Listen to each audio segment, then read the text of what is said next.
আসসালামু আলাইকুম। হাসান খালেদ, সভাপতি, বাংলাদেশ তৃণমূল পার্টি, আপনাদের সাথে। দর্শক শ্রোতা, আজকে আপনাদের সাথে কথা বলবো আমাদের পররাষ্ট্রমন্ত্রী সাম্প্রতিক কিছু কথাবার্তা নিয়ে আপনাদের সাথে আলোচনা করব।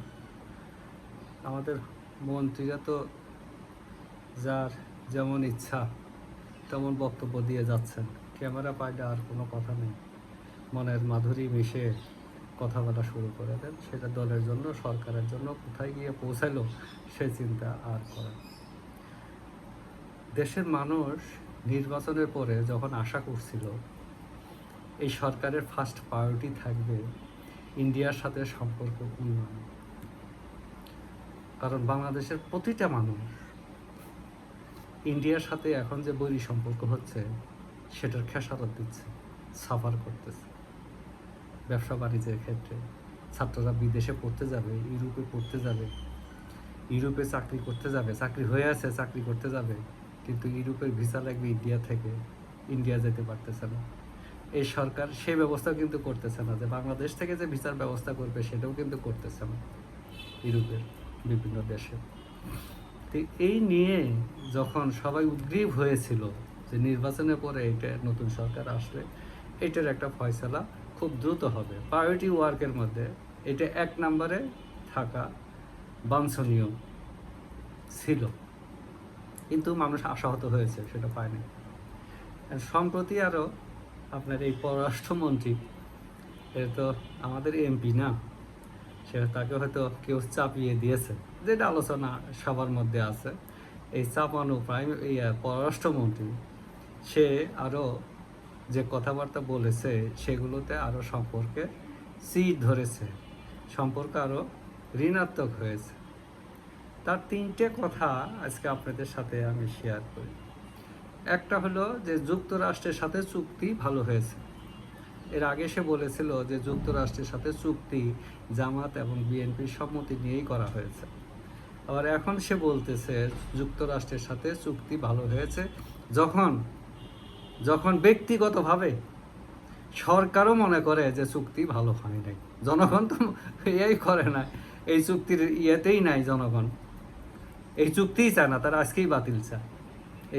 এই চুক্তি ভালো হয় নাই, সেটা সে এই কথা বলে সরকারকে আরও দায়ী করতেছে, সরকারের প্রতি মানুষের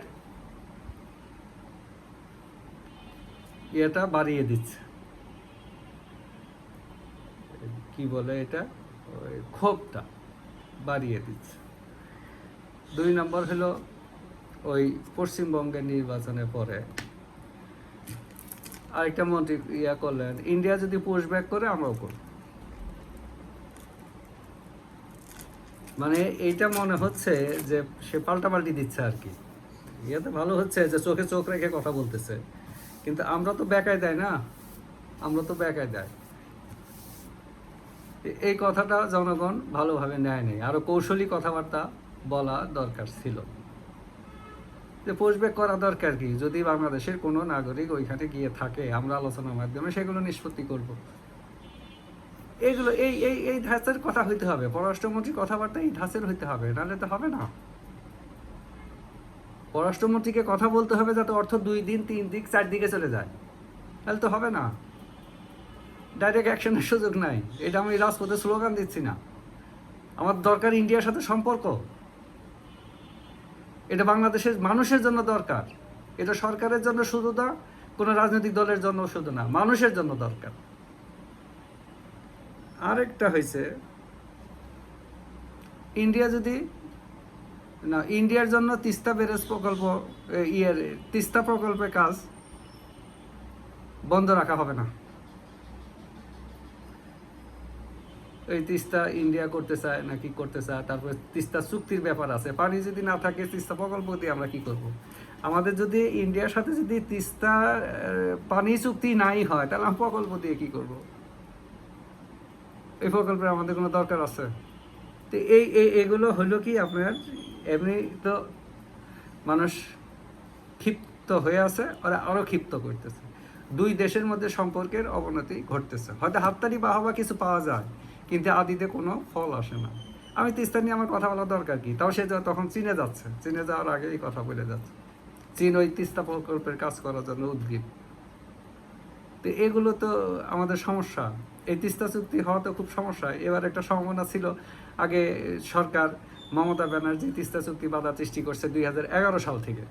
এবার একটা সম্ভাবনা সৃষ্টি হয়েছে, কেন্দ্রীয় সরকার এটা করতে চেয়েছিল, এখানে বিজেপি সরকার নরেন্দ্র মোদী উদ্গ্রীব ছিল এই তিস্তা চুক্তি করার জন্য।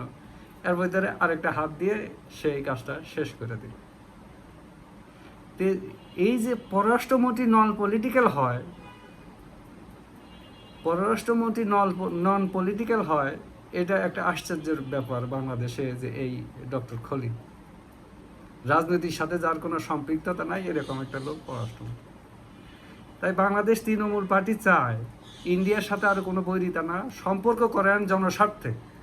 জনগণ মুখিয়ে আছে ইন্ডিয়ার সাথে সম্পর্ক হোক, জনগণ কষ্টে আছে এই সম্পর্ক না ডেভেলপ না হওয়ার কারণে। কাজেই এই সমস্ত বৈরী শব্দ উচ্চারণ না করে আমরা আর বিভ্রান্ত সৃষ্টি না করি। আমরা প্রতিবেশীর সাথে, আমাদের এমনি দরকার প্রতিবেশীর সাথে ভালো সম্পর্ক রাখা, আর বৈরিতা না, প্রতিবেশীর সাথে আমরা ভালো সম্পর্ক রাখি। আমাদের যেমন স্লোগান এখন কি, বাংলাদেশ প্রথম। বাংলাদেশ যদি প্রথম হয় তাহলে দ্বিতীয় প্রতিবেশী। তো প্রতিবেশীর সাথে সম্পর্ক ভালো রাখি, যে যেখানে থাকি সুস্থ থাকি, নিরাপদ থাকি। ধন্যবাদ সবাইকে।